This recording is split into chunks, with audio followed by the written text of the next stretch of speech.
Hello out there, comic book lovers. It is Friday. So you know what that means. I'm doing my Friday night reviews. I am going to take three comics from the previous Wednesday, so the three what I thought were the best, and do a review of them. And then I'm going to take the one that I liked the least. Doesn't necessarily mean that it's bad, but it's the one that I liked the least. And check it out.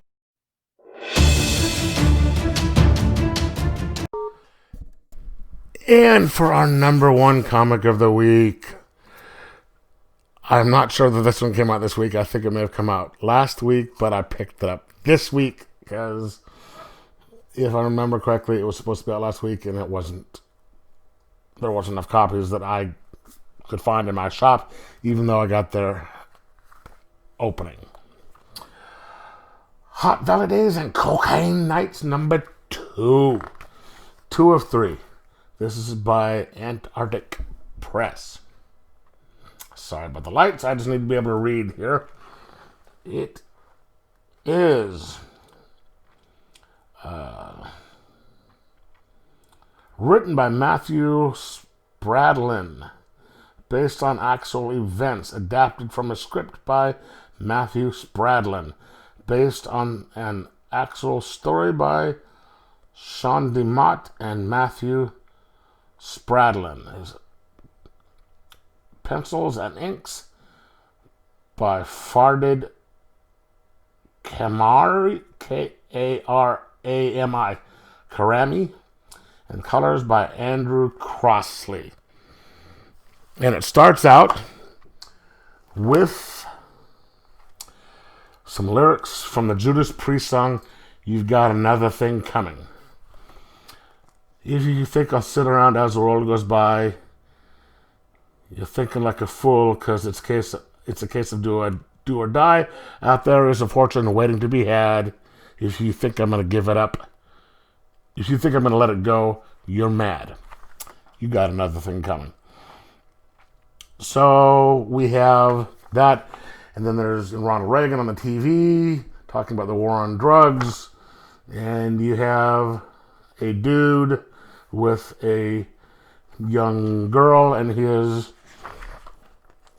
enjoying himself. And it turns out that it is him and the brother of our heroine enjoying themselves with a set of girls who look like they're identical twins, but they're not. As the girl says, they just have the same plastic surgeon. This is set in the 80s. So it is basically about the rise. It's set in 3 time periods. The history of our heroine, way back, and then more modern history of how she got involved with the trade, and then also the present, which is in 1988. And our hero is Janie.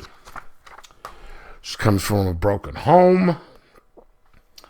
Her parents are some drug-addled idiots. Her grandfather was not a good person who used his granddaughters. She runs out. She goes off to LA to try and start a new life, and gets involved with the drug trade. And then, she starts meeting up with some people, blah, blah, blah, blah.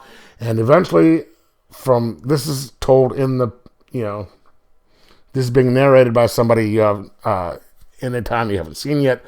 So it looks like it's going to be the rise and eventual fall of Janine. I think she's the one telling the story.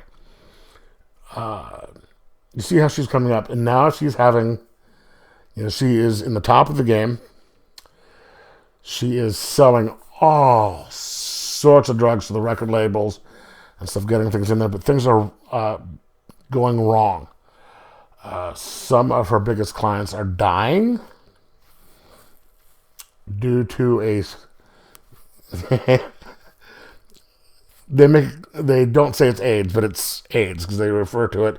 And this is not my words here, but the fag disease.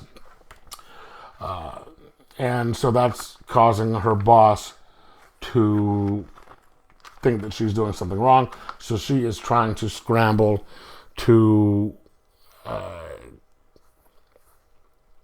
get new customers to keep selling the drugs and keeping the money up that she's supposed to.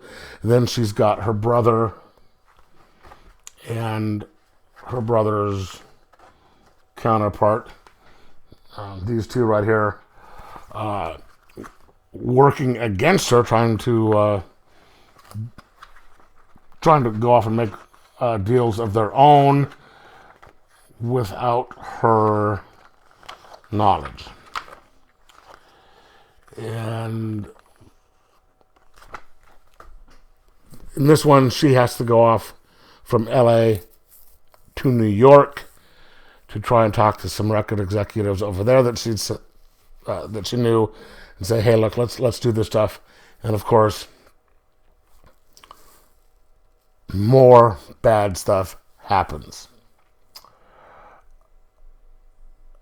I'm thinking this is kind of like another Scarface type thing, but a little different. And I'm telling you, this is a really good book. It is not meant for young readers or delicate readers. I mean, if you look at it right here, what does it say? That mature readers, and hell, if you look at the cover right here, that just sort of explains it right there.